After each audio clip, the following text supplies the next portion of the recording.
Hello friends, welcome to my channel. I hope आप सब ठीक है और मैं भी ठीक हूँ यहाँ पर। सो फ्रेंड्स, आज जो मैं टॉपिक लेके आई हूँ स्मेल ड्यूरिंग प्रेगनेंसी का है। मतलब जब आप प्रेग्नेंट होती हैं तो आपको स्मेल का प्रॉब्लम होता है या नहीं होता है, and how it is related to the gender of the baby. कि ये कैसे रिलेटेड है कि आपको बेबी बॉय होगा या बेबी गर्ल होगा। So friends, let's start. मैं यहाँ पे अपना एक्सपीरियंस आपके साथ शेयर कर रही हूँ। तो फ्रेंड्स, जब मेरी बेटी होने वाली थी तब मुझे एज सच कोई सेंसेशन नहीं होती थी, मुझे ऐसी कोई स्मेल का प्रॉब्लम नहीं था और कोई पर्टिकुलर क्रेविंग्स भी नहीं थी कि हाँ मुझे यही पर्टिकुलर चीज़ खानी है। बेबी गर्ल के टाइम में मैं बहुत नॉर्मल थी हर एक चीज़ को लेके। मैं अपने आप कुकिंग भी कर लेती थी, मैं काम पे भी जाती थी, आई वॉज़ वर्किंग और आराम से अपने आप को मैनेज कर लेती थी, सब कुछ खा लेती थी। मुझे एज सच किसी पर्टिकुलर चीज़ से, लेमन से, दाल से या किसी और चीज़ से, खाने की चीज़ से कोई स्मेल नहीं आती थी।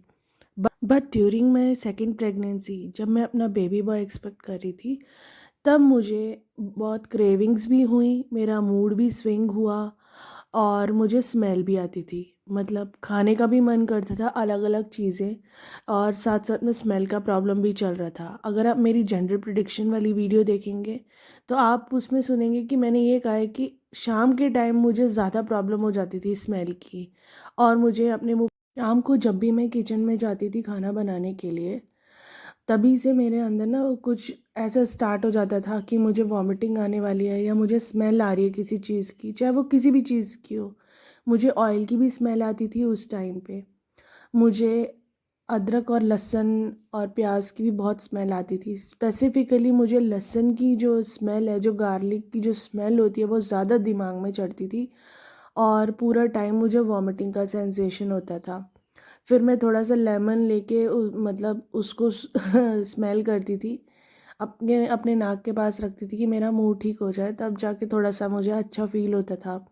लेकिन मुझे दाल भी जो मैं बनाती थी, आप चने की दाल बनाए या छोले बनाए या राजमा बनाए, हर चीज़ से मुझे स्मेल आने लगी थी। दाल तो मैंने खाना ही छोड़ दिया था। तो मैं उसकी जस्ट ग्रेवी ग्रेवी से रोटी वगैरह खा लेती थी या राइस, लेकिन मैंने दाल छूना बंद कर दिया था बिल्कुल। दाल चावल रोटी के अलावा मुझे मैंने आपको बता दिया, प्याज लहसुन की बहुत स्मेल आती थी, अदरक की स्मेल आती थी। पूरा टाइम मुझे अपनी बॉडी में ऐसे लगता था कि जैसे मैंने लहसुन लगा रखा है। मुझे इतनी ज़्यादा स्मेल आती थी उसकी थ्रू आउट। अगर मैं किचन से बाहर भी आ गई हूँ तो भी मुझे ऐसा लगता था कि लहसुन लहसुन आस पास मंडरा रहा है। मैं इतनी डर चुकी थी उसकी उसकी स्मेल से। तो जो शाम को मुझे क्रेविंग होती थी वो सिर्फ फ्राई चीज़ें खाने की होती थी, जैसे कि समोसे, ब्रेड पकोड़े या पापड़ी चाट, दही भल्ले, या तो गोलगप्पे। बहुत ही खट्टा और तीखा खाने का मन करता था। मैंने पहले भी शेयर किया हुआ, ऐसा मन करता था कि सिरका पी जाऊं। मतलब इतनी मेरी अंदर से रूह ऐसी हो चुकी थी कि मेरा मन करता था कि मैं खट्टा ही खट्टा खाऊं। और ये रहा था मेरे को 7th 8th मंथ तक, अराउंड, हाँ जितना कि मुझे याद है 7 8 मंथ तक ऐसा ही रहा था। पर एंड में आते आते फिर मुझे मीठा खाने का मन करता था कि मैं मीठा खाऊं, जैसे चॉकलेट्स खा लूं या आइसक्रीम खा लूं। और मीठे से और फ्राइड चीज़ों की स्मेल से मुझे कोई प्रॉब्लम नहीं होती थी।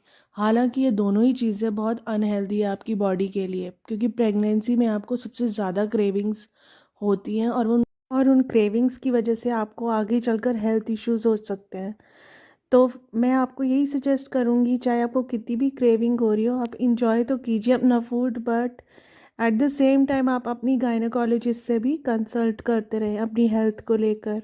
आप अपना और अपने बच्चे का पूरा ख्याल रखें थ्रू आउट द प्रेगनेंसी। और मैं यही प्रे करती हूँ कि आप खुश रहें और आपकी प्रेगनेंसी का पूरा टाइम अच्छे से जाए और आप पूरा इंजॉय करें अपनी प्रेगनेंसी को। और अगर थोड़ा सा भी आपको मेरी इन्फॉर्मेशन अच्छी लगी है, आप रिलेट कर पाए हैं, तो प्लीज़ मेरे चैनल को सब्सक्राइब कीजिएगा, लाइक कीजिएगा और कमेंट कीजिएगा। अपना ख्याल रखिएगा। Thank you.